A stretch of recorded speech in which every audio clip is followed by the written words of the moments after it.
No. Para sa mga Cebuano, yan ang buong Calvario. Narito ang agenda reporting headline.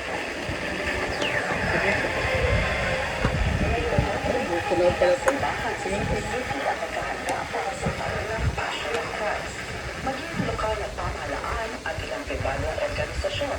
Itong Lunes lang, ipinagkilala na dito sa Cebu City ang mga nasa likod ng pagsasawila ng Buhing Calvario. Ika-29 na kauna ng Buhing Calvario sa Cebu City. Isa ito sa mga inaabangan ng mga bisita dito magpuhuli sa Cebu. Ito inisaya ang lingwahe at ang mga artista para mga volunteer. Maliban sa kanilang pamilya na rama sa Cebu na siya nasa likod ng pagsasawila, sinusuportahan dito ng Cebu City Government. Invitation to the public now to really come and experience Buhing Calvario because it's not just something. It is actually a prayer. And for me personally, I can only share from my own experience, experiencing this lake for the last 29 years na. Alas 10 sa umaga sa Good Friday, magsisimula ang station for cross sa kahabaan ng V. Rama Street sa Barangay Guadalupe, Dr. Children's Park sa Pasig, Cebu City. Para sa agenda, Mary Ann H. Culinary News Channel 7. Posible nang may pinangulan, dito po sa may Basilan, Sulu at Tawi-Tawi. Sabaw na lang Habang tira. sa hapon, marami lumagpas ang posibleng ulanin dahil sa easterlies sa may Zamboanga Peninsula, Northern Mindanao, Bangsamoro Rizal, Sultan Kudarat at South Cotabato. Yan po ay dahil sa easterlies. Sa Visayas, natitirang bahagi ng Mindanao at Palawan, bukas magpapatuloy ang generally maaraw at isang makulap na panahon. Mula Huwebes Santo hanggang Sabado de Gloria, halos magkakatulad lamang po yung aasahang panahon sa Luzon, Western Visayas at Central Visayas na maliwalas at minsan may kaulapan, kaya mainam pa rin na magbaon ng tubig at magsuot ng komportable damit kung lalabas ng bahay. Pagdating sa Eastern Visayas at Mindanao simula Huwebes, posibleng dumalas na po ang mga pagulan doon dahil sa easterlies, kaya huwag pa rin kalimutang magbaon ng payong at mag-ingat sa biglaang pagbaha. Sa weather, kahit tagilid na, posible pa rin po hanggang isang bagyo sa bansa ngayong 1 ng Abril. Sa mga nagdaang taon, may mga bagyo tuwing Abril na pumasok ng PAR at tumatama dito sa may Caraga, Visayas at Mimaropa.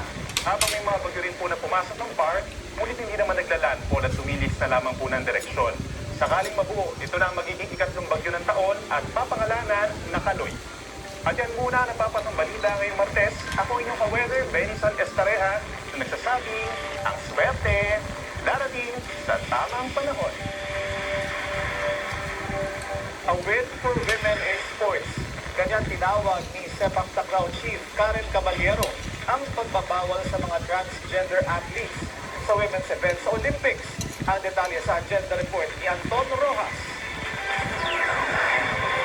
Tado ng Pangulo ng Pilipinas Sepak Takraw Association ang bagong patakaran ng International Olympic Committee na naglilimita sa women's events para lamang sa mga biological female. Sa The Scorecard ng Billionario News Channel, tinawag ni Karen Tanchanco Caballero ang desisyon ng IOC na isang tagumpay para sa mga kababaihan sa sports. Ang bagong patakaran na ipatutupad sa 2028 Los Angeles Games ay naglilimita ng eligibility sa female category sa mga atletang itinuturing na biologically female gamit ang isang one-time gene test. Ayon sa komite, layunin ng hakbang na ito na maprotektahan ang kaligtasan at integridad ng women's sports. It's only fair, and I think after this we can move forward really with, and just really give women what's due them in sports. So I think it's a fair decision by the IOC, and we fully support the decision that's been set forth by the IOC. Sa ngayon, nakatutok daw ang National Sports Association sa makasaysayang pag-uhost ng bansa sa kauna-unahang Under-19 Asian Sepak Takraw Championship sa Nobyembre. This is in alignment with PBBM and the PSC direction to really pursue sports tourism in the country.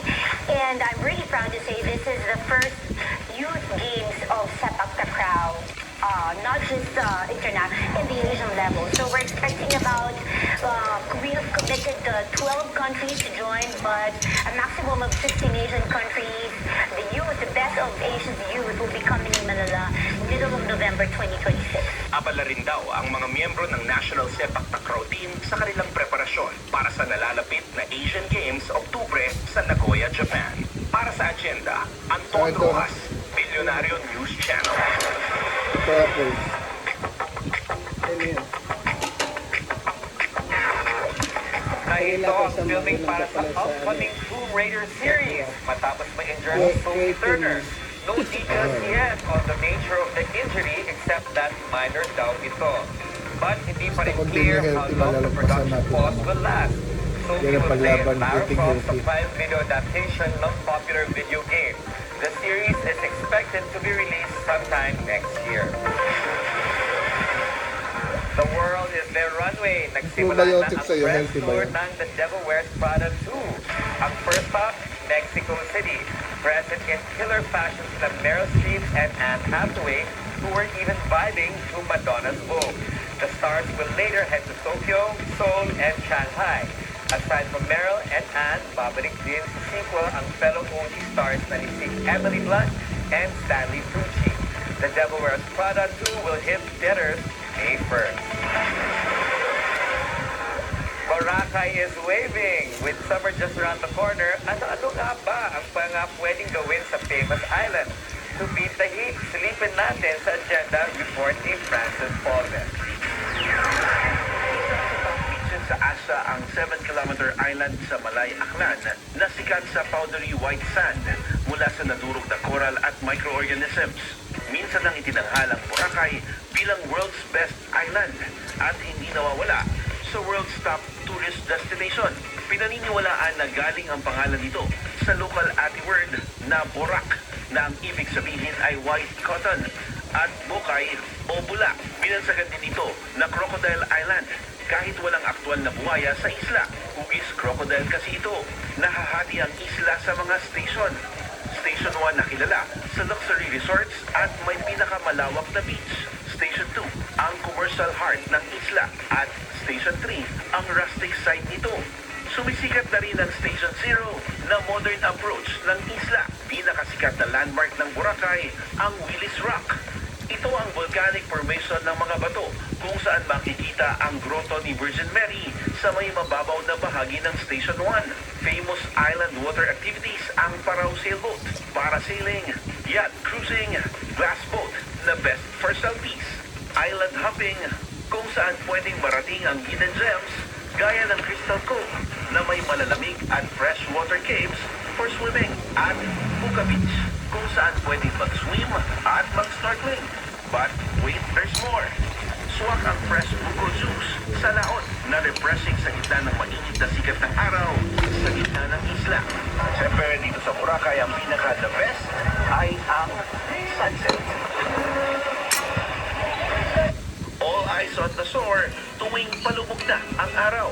Nagmo-moment ang lahat sa pagpapalit ng gulay kahel sa kalangitan bago dumilim.